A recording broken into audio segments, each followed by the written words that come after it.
আজকে আপনাদের সামনে কোরআন মাজিদের দুটি আয়াতের অনুবাদে কি কি জিনিস মিসিং আছে অর্থাৎ অনুবাদকারীগণ উপস্থাপন করেননি সেটি তুলে ধরব ইনশা আল্লাহ। এই মুহূর্তে স্ক্রিনে আপনারা সূরা ফুরকানের ৭৪ নম্বর আয়াতটি দেখতে পাচ্ছেন। এখানে অনুবাদে লেখা আছে, আর যারা বলে, হে আমাদের রব, আপনি আমাদেরকে এমন স্ত্রী ও সন্তান সন্ততি দান করুন যারা আমাদের চক্ষু শীতল করবে, আর আপনি আমাদেরকে মুত্তাকিদের নেতা বানিয়ে দিন। আয়াতে উল্লেখিত দোয়াটি আমরা অনেকেই করে থাকি। শুধু কি ছেলেরাই এই দোয়াটি করবে? মেয়েরাও তো এই দোয়াটি করতে পারে। কিন্তু মেয়েরা কিভাবে এই দোয়াটি করবে?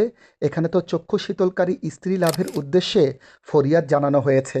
আর মেয়েদের তো স্ত্রী থাকে না, মেয়েদের থাকে স্বামী। তাহলে মেয়েরা কি মেয়ে হয়ে স্ত্রী চাইবে? এটা তো যৌক্তিক হতে পারে না। যদি বলা হয় এই দোয়াটি শুধু ছেলেদের জন্য, তাহলে মেয়েরা কি চক্ষু শীতলকারী স্বামী ও সন্তান লাভের উদ্দেশ্যে দোয়া করবে না? আপনি এমন কোনো অনুবাদকারী দেখবেন না যিনি এখানে আজওয়াজ শব্দকে স্বামী দিয়ে অনুবাদ করেছেন, অথচ আজওয়াজ শব্দের অর্থ স্বামীও হয়। আজওয়াজ শব্দটি সূরা বাকারার ২৩২ নম্বর আয়াতে স্বামী অর্থে ব্যবহৃত হয়েছে। সুতরাং এখানে আজওয়াজ শব্দের অনুবাদে স্ত্রীর পরিবর্তে কনটেক্সট অনুযায়ী স্বামীও ব্যবহৃত হবে।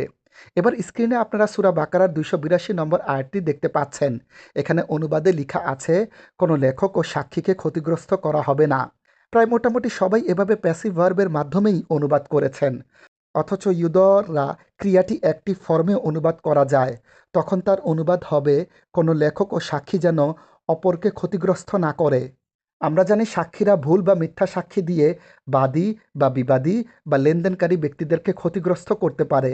এক্ষেত্রে আয়াতের এই অংশটুকুকে অ্যাক্টিভ ভার্বের মাধ্যমে বুঝতে হবে, অর্থাৎ কোনো লেখক বা সাক্ষী যেন অপরকে ক্ষতিগ্রস্ত না করে। আবার অনেক সময় বাদী বিবাদী বা লেনদেনকারীরা লেখক বা সাক্ষীকে ক্ষতিগ্রস্ত করতে পারে। সেই ক্ষেত্রে আয়াতের এই অংশটুকুর অনুবাদ হবে, কোনো লেখক ও সাক্ষীকে ক্ষতিগ্রস্ত করা হবে না। সুতরাং এই আয়াতের একটি অনুবাদের পরিবর্তে এই দুটি অনুবাদই সঠিক।